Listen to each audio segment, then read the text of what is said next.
nationale pour 2021. Dans la discussion des articles, nous sommes parvenus à l'amendement numéro 1188 au sein de l'article 49. Donc la parole pour le 1188 à Monsieur Leconte.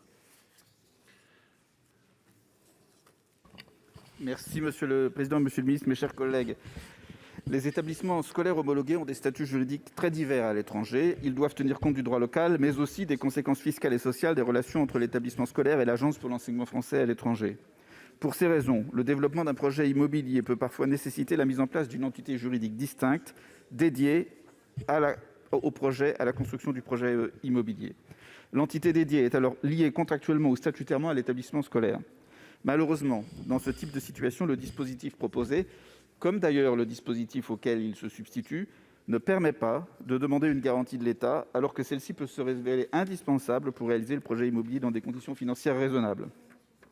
Par cet amendement, il est donc proposé d'élargir les conditions d'éligibilité des projets pouvant faire appel à la possibilité ouverte par ce projet d'article 49. Cette possibilité n'exonère cependant pas les établissements demandeurs de justifier l'usage de cette nouvelle option que cet amendement ouvre, afin qu'elle ne soit utilisée que lorsque ceci s'avère indispensable et après avoir démontré la robustesse de la relation entre l'établissement scolaire d'une part et l'entité juridique porteuse du projet immobilier de l'autre. Je vous remercie. Merci. Avis de la commission. Un avis défavorable, monsieur le sénateur, pour cet amendement dont je perçois qu'il vise à étendre l'octroi de la garantie de l'État aux entités juridiques liées aux établissements français d'enseignement à l'étranger. Il ne me paraît pas que ce soit à l'État d'apporter sa garantie aux entités juridiques qui ne sont pas des établissements français d'enseignement à l'étranger. Et d'ailleurs, si on voulait étendre le dispositif, ça reviendrait en fait à diminuer le montant de l'enveloppe globale attribuée aux établissements d'enseignement à l'étranger. Je ne pense pas que ce soit l'objectif que vous visez. D'ailleurs, vous ne l'avez pas exprimé comme ça. Un avis défavorable. Monsieur le ministre. Même avis du Gouvernement, Monsieur Leconte. Merci Monsieur le Président. Monsieur le rapporteur, d'abord, l'amendement 49 présente une borne maximum de garantie de l'État de 350 millions d'euros. 350 millions d'euros, c'est le maximum depuis le début de son fonctionnement que l'ANEF a pu avoir en garantie.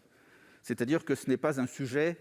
Arriver à 350 millions d'euros ne se fera pas en 1, en 2, en 3 ou même en 4 ans. Donc, ce n'est pas le sujet du jour.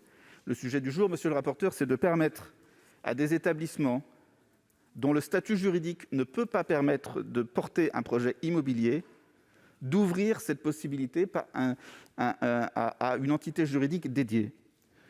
Il y a des situations où les projets ne se font pas parce que les structures juridiques ne peuvent pas porter de tels projets. Et c'est la raison pour laquelle nous proposons cet amendement qui permet non pas de plus consommer l'enveloppe, mais de faire en sorte que des projets qui sont bloqués par un problème juridique puissent se faire. Et c'est juste ouvert, c'est-à-dire que ce n'est pas une obligation. Le gouvernement, l'administration sera tout à fait en droit de dire non, désolé, sur ce projet-là. Il n'y a pas d'obligation de passer par une entité dédiée et par conséquent, nous refusons. Mais c'est juste une possibilité, une ouverture que nous proposons, car il y a des cas dans le passé, monsieur le rapporteur, où les projets n'ont pas pu être financés parce qu'il y avait ce blocage juridique. Bien, merci. Donc, double avis défavorable. Je le soumets aux voix. Qui est pour? Qui est contre? Qui s'abstient? Il n'est pas adopté.